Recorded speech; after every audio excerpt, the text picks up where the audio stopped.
सभी चिकित्सक गणों को नमस्कार। मैं नारायण हर्बल स्पेशलिस्ट का डायरेक्टर। आज हम nano technology of electro homeopathy medical research methodology में क्लास नंबर 19 है और हम आज पढ़ेंगे लिम्फेटिकोज ग्रुप को। लिम्फेटिको ग्रुप के अंदर L1 को आज हम पढ़ेंगे। L1 का कहाँ उपयोग होता है, उसका वर्क क्या है, कहां से कहां के बीच में वर्क करती है, कैसा वर्क करती है, इन्हीं चीजों को आज समझाने के लिए nano technology of electro homeopathy medical research methodology में हाजिर हुआ हूं। इस समूह के की जो स्पेजरिक्स हैं, औषधियां हैं, वो लिम्फ सर्कुलेशन पे कार्य करती हैं, जबकि सोक्रोफ्लोसो ग्रुप की रेमेडी का कार्य लिम्फ फॉर्मेशन तक होता है। अतः लिम्फेटिकोज 1, जिसको हम L1 कहते हैं, लसिका से संबंधित सभी अंगों जैसे टॉन्सिल ग्लैंड, लिम्फेटिक ग्लैंड, सिट्रिंग चिली आदि पर प्रभावी होते हैं। अर्थात L1 से प्राप्त तत्व लसिका वाहिनी, ग्रंथियों और लसिका अंगों में आए हुए असंतुलन को दूर करने में ये L1 सक्षम होती है। फलतः लिम्फेटिक सर्कुलेशन नियमित होता है और लिम्फ के द्वारा जिन कोशिकाओं और टिश्यूज को पोषण तत्व पहुंचता है वे स्वस्थ बने रहते हैं। अगर हम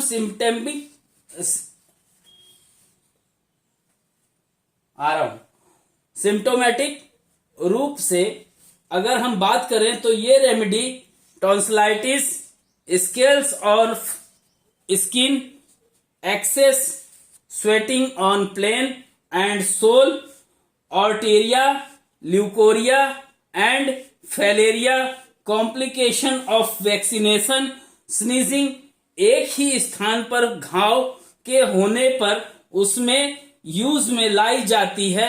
पसीने की ग्रंथियों के प्रदाह को भी ये कम करती है। L1 ग्रुप जो है वो रस और रक्त के बीच की औषधि मानी जाती है।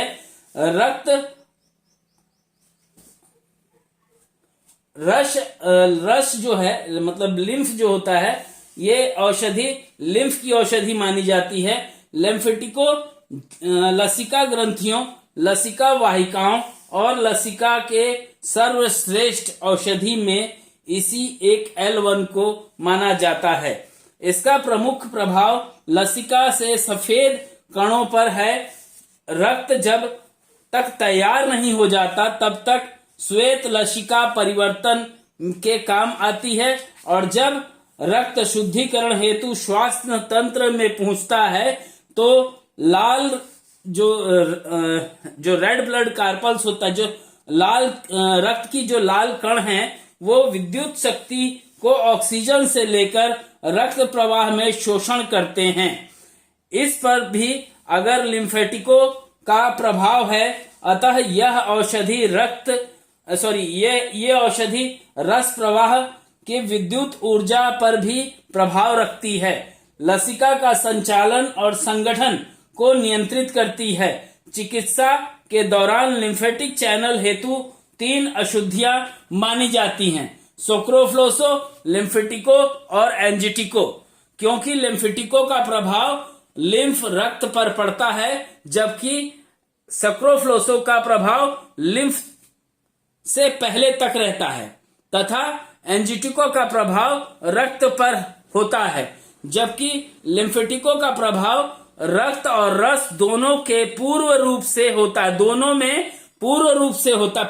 होता है। सोक्रोफ्लोसो ग्रुप के औषधि का प्रभाव उन अंगों पर है जो लसिका तैयार करते हैं। मेटाबॉलिक के जो अंग लसिका को हृदय की ओर ले जाने वाली प्रणालियों में पहुंचाती है, उसका कार्य उस समय शुरू होता है जब भोजन मुंह से प्रवेश करता है और सोक्रोफ्लोसो का कार्य तब खत्म होता है जब लसिका बनकर तैयार हो जाता है। यह बात ध्यान में रखिएगा। लिम्फेटिको ग्रुप जब लसिका बनकर तैयार हो जाती है तो रक्त में ऑक्सीजन का शोषण हो जाता है।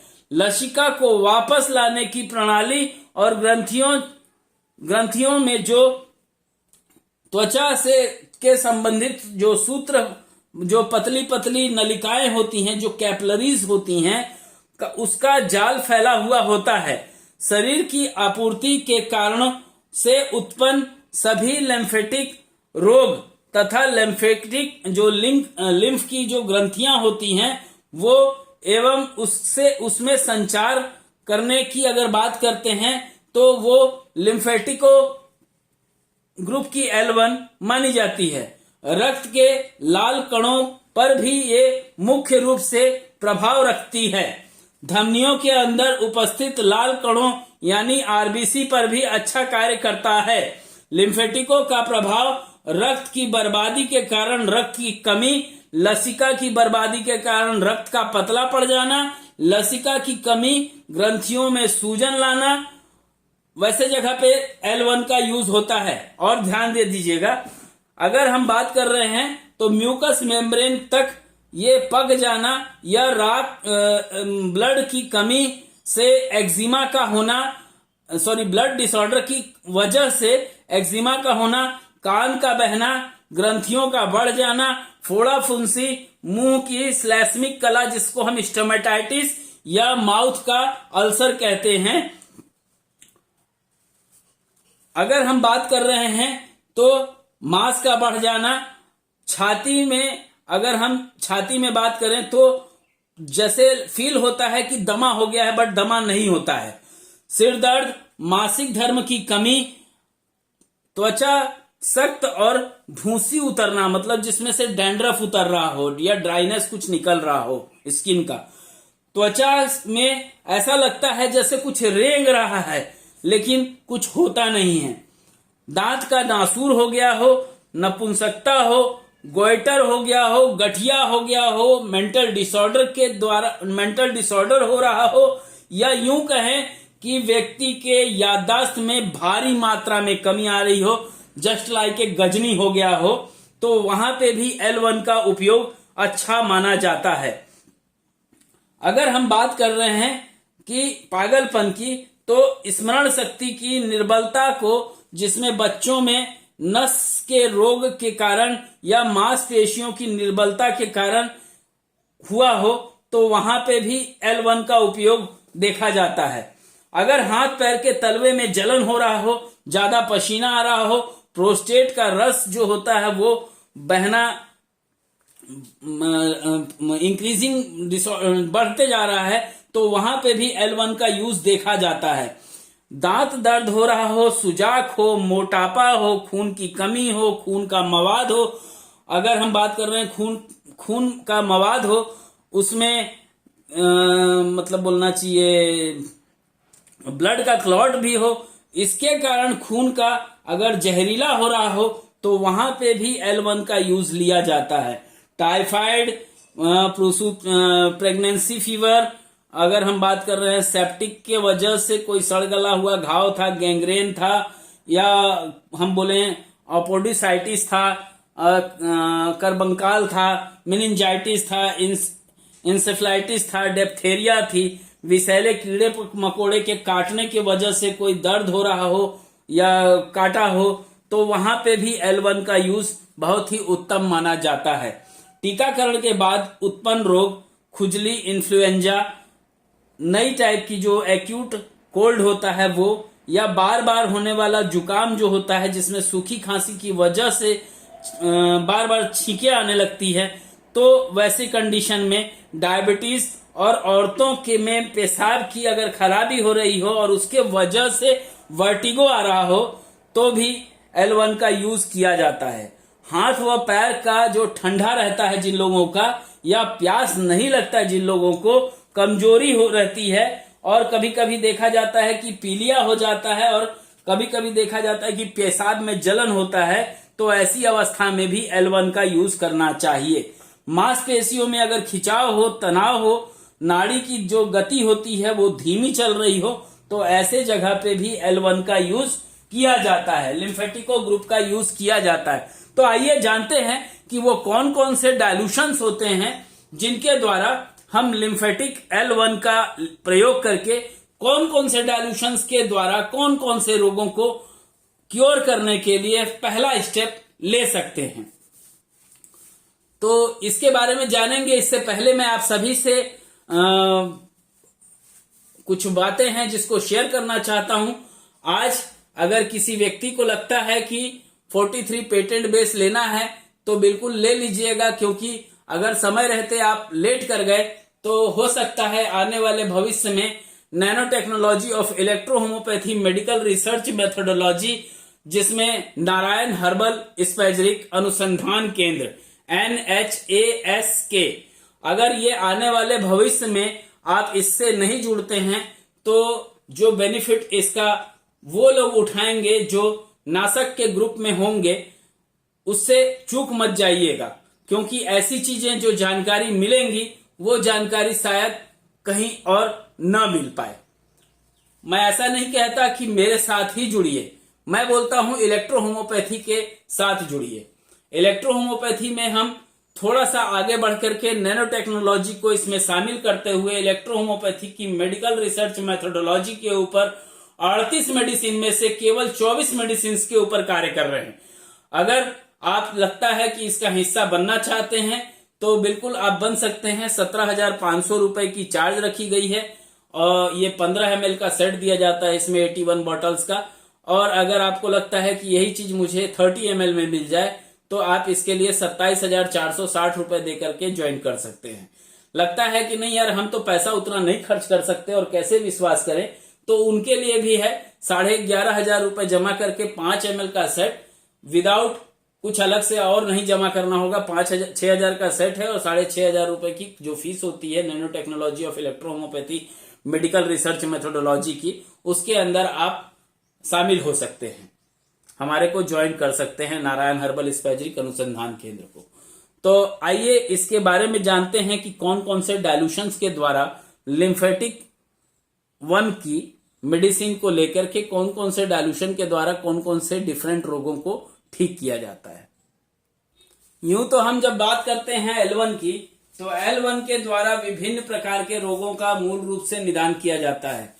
इनमें यूं तो कहा जाए तो लगभग 40 डिजीज को माना जाता है और 40 डिजीज के डिस्क्रिप्शंस में मैंने L1 के डिस्क्रिप्शंस में मैंने आपको बताया।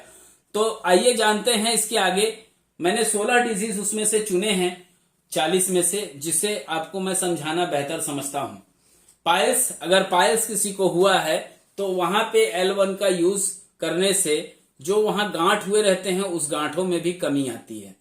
बट हम यहाँ पे गांठ के लिए इस मेडिसिन को नहीं प्रोवाइड करते हैं। यहाँ पे हम देते हैं अगर पाइल्स हुआ है और वहां पे क्योंकि ये लिम्फेटिक से रिलेटेड होता है, अगर उसको क्योर करते हैं तो पाइल्स के अंदर जो कॉन्स्टिपेशन जनरेट होते रहता है, जो डिस्पेप्सिया के साथ में होता है, वहां पे हम उस कंडीशन के पाइल्स में हम L1 का यूज D5 में करते हैं।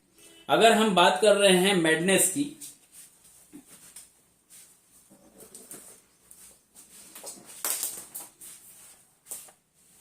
यूं तो बहुत सारी चीजें हैं जो हमें सीखना होगा, जो सीखने की चीजें हैं। जैसे हम बात कर रहे हैं किसी किसी को उन्माद हो जाता है, पागलपन, लेकिन ये मेंटल वाला पागलपन नहीं होता है, सनक जाता, सनक होती है।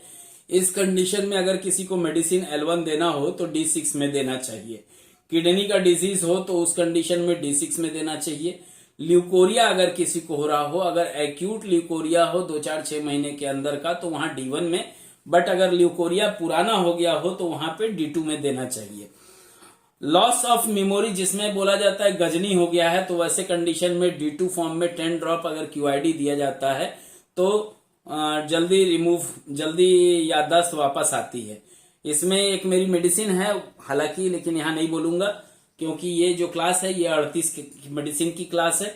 फिर भी अगर लगता है तो नारायण हर्बल स्पैजरिक के किसी भी संस्थान, नारायण हर्बल स्पैजरिक के किसी भी स्टॉकिस्ट से आप उस चीज के बारे में जानकारी ले सकते हैं।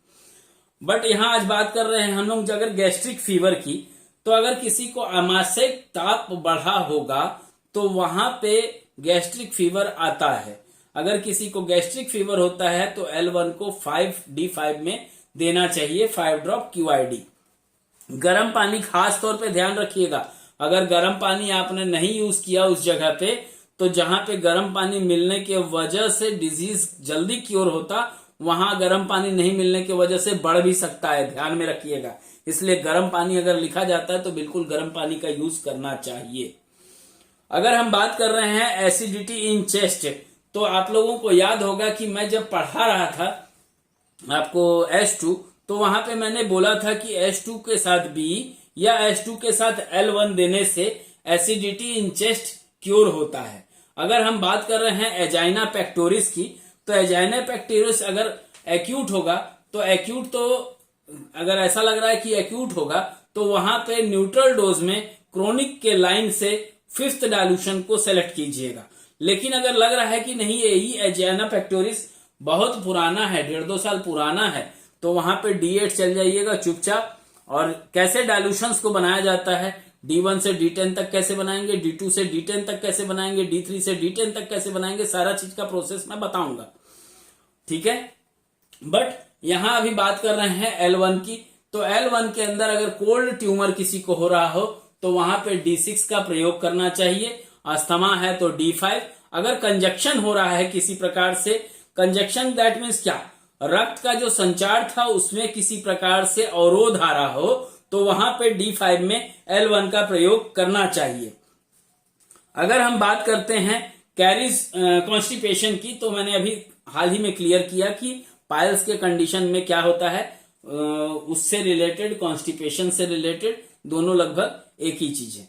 अगर हम बात कर रहे हैं कैरीज ऑफ टूथ की, दांत जो टीबी होती है, दांत की टीबी बोलना चाहिए, ट्यूबरकुलोसिस।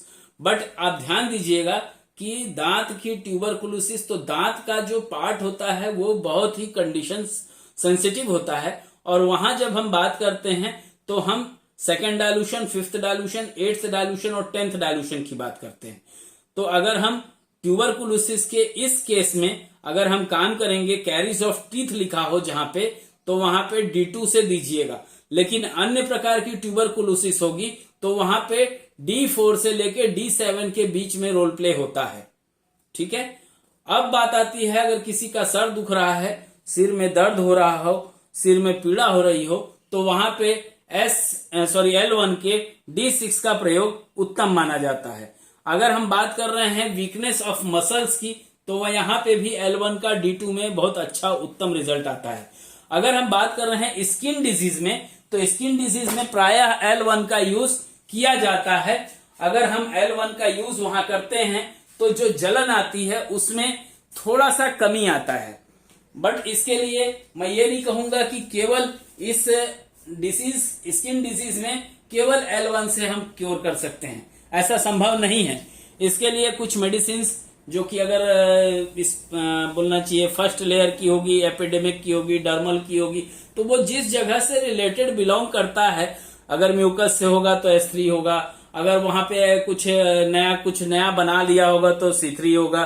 तो इसी तरीके से हमको सभी मेडिसिन को कंपाइल करके, जहां पे लगता है जिस मेडिसिन को कंपाइल करने की आवश्यकता होती है वहां बिल्कुल उसको करना होगा। नहीं करने से हमको जो रिजल्ट्स मिलना चाहिए उसमें कमी आती है, और तब हम बोलते हैं कि नहीं इलेक्ट्रोहोमोपैथी बेकार है। बेकार नहीं है भैया, ये सबका बाप है। ये समझ लो कि ये हमारे देश के प्रधानमंत्री जैसे हैं ना, वैसे हमारा ये इलेक्ट्रोहोमोपैथी है। न किसी को दबाता है, न किसी से दबता है। हाँ, लोग दबाते हैं अलग चीज है, बट आज हम फंक्शनल ग्रुप, S ग्रुप और L ग्रुप को कंप्लीट कर चुके हैं। कल आप बताइए A ग्रुप चालू किया जाए कि P ग्रुप चालू किया जाए, क्योंकि पहले A ग्रुप पढ़ लेते हैं, फिर P ग्रुप पढ़ते हैं, और तब हम आते हैं इसके, क्योंकि C ग्रुप का जब हम बात करेंगे तो हमको ये चीजें बेसिक मालूम होनी चाहिए। तब तो हमको ये रहेगा कि नहीं, अगर कहीं एनाटॉमिकल चेंज हुआ है तो हमको पहले तो ये मालूम होना चाहिए कि उसका फंक्शनल क्या था। अगर हमको फंक्शन ही नहीं मालूम होगा तो उसकी एनाटॉमी में कहां घुसेंगे। पहले हमको फंक्शन समझना था, हमने फंक्शन समझ लिया, अब पढ़ेंगे हम लोग उसकी एनाटॉमिकल के बारे में। तो पहले हम पढ़ेंगे ए ग्रुप, पी ग्रुप के बाद मैं चालू करूंगा ए ग्रुप, और ए ग्रुप जब समाप्त हो जाएगा तब मैं चालू करूंगा सी ग्रुप। तो इसी के साथ में आज की क्लास को मैं विराम दूंगा। आप सभी को नमस्कार, जय हिंद, जय भारत, जय इलेक्ट्रो होम्योपैथी, और आप सभी की भी जय हो।